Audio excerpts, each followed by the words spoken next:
The Boston Celtics have been one of the most talented teams over the last 5 to 6 years and have made some deep playoff runs. However, all that talent has not translated fully on the court, as they have been 1-4 in the Eastern Conference Finals over that time span, which has raised a lot of questions about this team.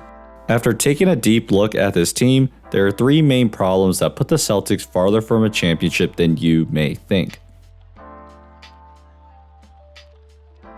One of the biggest questions that the Celtics need to address quickly is how to unlock Tatum and Brown's full potential. For some context, the Celtics' primary offense over the last 2 seasons has been to space the floor and beat their individual defenders off the dribble to generate wide open threes. The Celtics have built a terrific roster by rostering excellent 3-point shooters in White, Brogdon, and Horford, along with 2 elite shot-creating wings in Tatum and Brown. Even though Tatum and Brown aren't great ball handlers, many teams in the NBA are often worried about getting beat off the dribble by them since they don't have the personnel or coaching to slow them down. As a result, defenders are often left giving Tatum and Brown space to shoot the ball, which is actually their primary strength. Consider Tatum's 2 best games in his postseason career: 2022 Game 6 versus Milwaukee and 2023 Game 7 versus Philly. Even if you just looked at the box score, the one main difference was his high volume 3-point shooting. Against the Bucks, Tatum often elevated over the likes of George Hill and Bobby Portis, 2 defenders that a team would not be comfortable with guarding individually. Against the Sixers, he often shot the 3 over Embiid, who was worried about getting beat as well. But that would change once the Celtics play the Heat or Warriors. Both teams would focus on providing a lot of help on the backline of their defense, which gives the individual defender more freedom to pressure both Tatum and Brown and force them to make plays off the dribble. That way, Tatum and Brown were continuously out of their comfort zone and more prone to making mistakes. When guarding Tatum, the Heat would push their help defenders up, so Tatum would see a bracket of defenders that make it hard for him to dribble directly to the basket. They would even push up their defenders off Jaylen Brown because their priority was to make sure Tatum can't break the first line of defense. With Golden State, they had the size of defenders to provide initial ball pressure on Tatum and Brown before they would be waiting for Looney or Draymond Green on the back line. Tatum had a lot of trouble dribbling through the Warriors defense last year, and the Heat tested Tatum with his dribbling as well.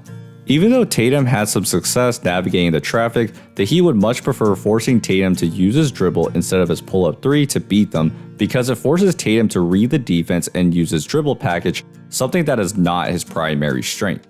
He's not the quickest off the dribble and doesn't have the tightest handle. He still has a tendency to try dribbling through traffic when under pressure, so you're better off forcing him to do that instead of trying to contest a 6'10 guy shooting a pull-up 3.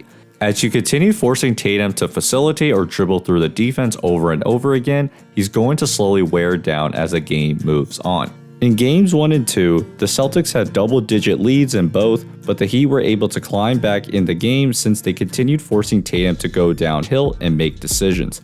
When the Heat implemented this defense on Jaylen Brown, he struggled for 2 primary reasons. First, Jaylen Brown has a much harder time changing directions quickly, specifically with his crossover. He doesn't need to rely on a quick crossover 90% of the time because he's often strong enough to shed his initial defender to finish around the basket. But once you put multiple defenders in his driving gaps, Brown has a hard time getting to the rim. With Gabe Vincent on Jaylen Brown, Max Strus is completely cheating off Marcus Smart to clog Brown's driving lane, which allows Vincent to step up. Butler is on Brown's right-hand side, so JB has nowhere to go, and he settles for the mid-range jumper. The Heat continue to play JB this way because they're forcing him to use his dribble to get into the paint. And as most people know by now, when you put some ball pressure on him, he often had a hard time switching hands quickly and securing the ball with his left hand. But his ball handling is not even the most concerning area of his game. Despite his weaknesses as a ball handler, he still has been pretty effective in the playoffs, but where he really fell off in the Heat series was his spatial awareness and decision making, especially in traffic. Jaylen Brown was often indecisive and focused on beating his man instead of making the right play. In the half court, JB knows that the Heat are going to provide as much help as possible to clog his driving lanes, especially to his right hand. As a result, anytime he had a one-on-one situation or a slither of an opening, Brown tried attacking that as much as possible to the point where he wasn't aware of other help defenders approaching him. On the fast break, Brown drives downhill, and as he spins on Caleb Martin, 4 other Heat defenders collapse on him, but he forces up the shot. When Grant Williams misses the 3, Brown gets the offensive rebound and he sees Duncan Robinson, so he thinks he has a free layup, but Caleb Martin and Adebayo close in on him, and JB doesn't realize that until he puts up the shot. Because Brown knew that he wouldn't have many open lanes in the half court, he tried attacking as much as possible when he saw a one-on-one situation. And while that sounds great in theory, he had a tendency of trying to make the home run play by forcing up tough threes when the initial driving lane was not there. But it's not like the coaching has done the Jays any favors either. Mazzulla and Udoka have relied on Brown and Tatum to be the primary ball handlers and to have them figure out how to generate space for themselves and others. Because of this, there is often little to no attempt to distract a defense, whether it is an off-ball screen or a dummy play. This means that the opposing team's main focus is twofold. First, they wanted to prevent the Celtics from attacking in transition where space is most apparent. Secondly, they would also load up on the Jays in the half court and force the ball out of their hands or for them to dribble through traffic. For their offense to truly work, the Celtics had to make a lot of threes, which is not a recipe for success. One situation where the offense really sputtered was when the opposing team went on runs. The Celtics ran the same offense where they would give it to Tatum and Brown and have them make plays. More often than not, the Celtics would settle for the first shot, primarily a quick three, which would typically fuel a run even more. They never had a few go-to plays that had multiple options which could break down the defense, and instead relied on pure instincts which made the offense predictable. But maybe more importantly, this basic offense makes it harder for Brown and Tatum to play off each other. Unlike dynamic duos like Murray and Jokic or LeBron and AD, Brown and Tatum can't run pick and rolls because they would not gain a size advantage. While that is the most basic way to play off each other, it's not the only way. The way that Tatum and Brown can play off each other is through each other's gravity. Right now, Tatum or Brown are standing on the wing or corner when the other has the ball, which makes it easy for the defense to load up on the ball handler and recover to a pass. But when Brown is moving in space, he is able to get to his sweet spots since the defense has to figure out where he is, especially when he's able to get behind his defender. So why don't the Celtics do this more often? Putting Brown in a position where he's more off-ball puts more stress on Jason Tatum to continuously make plays for others, as other ball handlers like Smart and Brogdon don't nearly put the same pressure on a defense as Tatum does. As a result, to really put Brown in spots where he doesn't have to be a primary playmaker but can put more pressure on a defense than just standing on the wing, the Celtics may have to revamp their offense so that they have more motion. That way, Tatum and Brown don't have to continuously figure out how to initiate offense when opposing teams load up on them. The biggest decision the Celtics need to make this offseason is to figure out how much to adjust the offense to put Tatum and Brown in more effective positions. If they believe that it only requires a few adjustments, then it's more likely that they believe the Jays can improve on their handle and passing. If they don't think that the Jays will get better to that point, then it's up to the coaching staff to revamp the offense to put more motion and have the Jays play off each other more often. Either way, it will require a lot of time internally for both Jays to improve skill-wise or to revamp the offense. It's a decision that they have to make quickly, considering that Brown and Tatum are going to be free agents very soon. This decision could have been a little bit easier if the Celtics bigs had more to offer. While the Celtics roster has a lot of desired skill sets for today's NBA, they are missing some offensive versatility in the front court, something that has been exploited over the past 2 seasons. Al Horford, who used to have a good post-up game, has evolved into an exclusive three-point shooter. This means teams have often dared him to take advantage of potential mismatches or in one-on-one situations. The Heat often played a zone, let Horford get the ball in his hands, and then converted the zone into man coverage. Horford often looked to pass the ball to the corner instead of looking to score, which played right into the Heat's defensive game plan. They also were content with Robert Williams doing this as well, and even though he beat Bam a few times, it takes the Celtics out of their primary offensive game plan. Since the Celtics didn't want this to be their primary offense, the players were often left figuring out how to break the zone, and the one guy that could was Tatum. One specific adjustment that he made was in Game 2. In the second quarter, the Heat were able to get back in the game with a 2-3 zone because they wanted Brown to put the ball on the floor and break down the zone. Instead, JB would move it to the wing, which gave Duncan Robinson time to cover the weak point of the defense in the corner. All matchups were covered, and the Celtics were forced to take long threes. In the fourth, Tatum made it an emphasis to throw it to the corner, which was able to move Bam and allow for cuts to the rim. Here, Tatum uses the high screen and roll and throws it to the corner, Even though Lowry and Bam look like they're in good position by cornering Brogdon, it opens up the middle of the floor and Brown cuts to the rim and gets fouled. Even on this possession where Grant Williams fumbled the ball in the corner, the pass moves Bam and Rob is open under the basket, so it would have been another easy layup. So Spo made an adjustment by bringing back Jimmy Butler to replace Kyle Lowry, as he is one of the better defenders at anticipating a pass, which made Tatum much more reluctant to throw it to the corner. This forced Boston to initiate their offense from the top of the key, which played right into the Heat defense. With the Heat having 3 guys on the front line, it makes it difficult for Boston to use the middle of the floor to create any real pressure on the defense, especially when Horford and Grant Williams have a very limited skill set inside the 3-point line. The Celtics were essentially using a one strategy beats all defenses type of game plan, which gets less effective as opposing coaches formulate a strategy around stopping your main strengths. For a natural 5-out offensive look, you have to space out to give your ball handlers enough room to work with, so it's hard to adjust away from that if you didn't practice those types of counters throughout the season. And because the Celtics bigs aren't good post players, the Heat aren't going to change their defensive focus, which gives Boston limited options to counter their zones. In essence, the Celtics were a one-dimensional offense with one-dimensional players trying to attack more unconventional schemes, and it's not surprising that they struggled in those situations. While Tatum was seeing double and triple teams, the Celtics often did not do the same with the opposing team's superstars. For the last 5 to 6 years, the Celtics' main philosophy on defense has been to switch the pick and roll and let the individual superstar play one-on-one. While that can stagnate a team's offense, it has often led to huge individual performances from the best players. Over the past 2 seasons, the Celtics have let Steph Curry average 31 points in the finals, Jimmy Butler have monster games at Boston, and even James Harden have huge games as well. This often hurt the Celtics at the end of games when isolation situations were most apparent, especially this postseason. The Hawks were able to extend the series because the Celtics let Trae Young walk into open threes either against Horford or Robert Williams.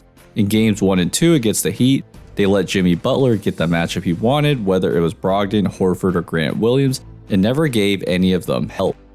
In game 1 against Philly, they let Harden drop 45 because he often was able to step into threes off drop coverage or attack Horford off the dribble. More often than not, forcing a team into situations where they have to rely on a star to create everything is a good defensive strategy for success.